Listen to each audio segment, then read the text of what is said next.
আসানসোল দুর্গাপুর উন্নয়ন পর্ষদের তরফ থেকে জানানো হচ্ছে যে যারা সরকারি জমির উপর অবৈধ নির্মাণ দোকান অথবা গ্যালারি ঘিরে রেখেছেন তারা যেন অতি সত্ত্বর নিজ উদ্যোগে সেই সমস্ত অবৈধ নির্মাণ দোকান বা বেড়া সরিয়ে দেন। নতুবা এদিকের তরফ থেকে সেগুলি ভেঙে দেওয়া হবে বা আইনানুগ ব্যবস্থা নেওয়া হবে।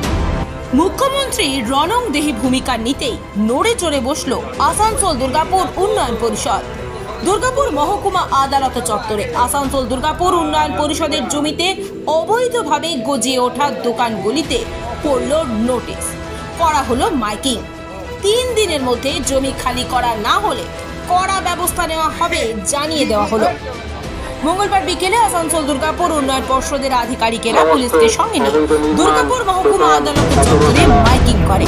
সেই মাইকিং এ বলা হয়, অবৈধভাবে যারা পর্ষদের জমি দখল করে বসে আছেন তারা 3 দিনের মধ্যে জমি খালি করে চলে যান, তা না হলে কড়া আইনি ব্যবস্থা নেওয়া হবে। যারা সরকারি জমির উপর অবৈধ নির্মাণ দোকান অথবা গ্যালারি ঘিরে রেখেছেন তারা যেন অতি সত্ত্বর নিজ উদ্যোগে সেই সমস্ত অবৈধ নির্মাণ দোকান বা বেড়া সরিয়ে দেন।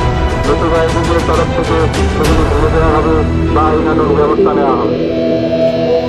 একটি বিশেষ ঘোষণা, আসানসোল দুর্গাপুর উন্নয়ন পর্ষদের তরফ থেকে জানানো হচ্ছে যে যারা সরকারি জমির উপর অবৈধ নির্মাণ দোকান অথবা গ্যালারি ঘিরে রেখেছেন তারা যেন অতি সত্ত্বর নিজ উদ্যোগে সেই সমস্ত অবৈধ নির্মাণ দোকান বা বেড়া সরিয়ে দেন।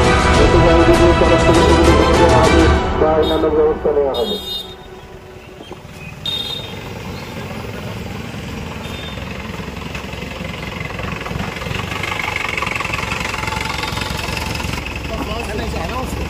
একটি বিশেষ ঘোষণা, আসানসোল দুর্গাপুর উন্নয়ন পর্ষদের তরফ থেকে জানানো হচ্ছে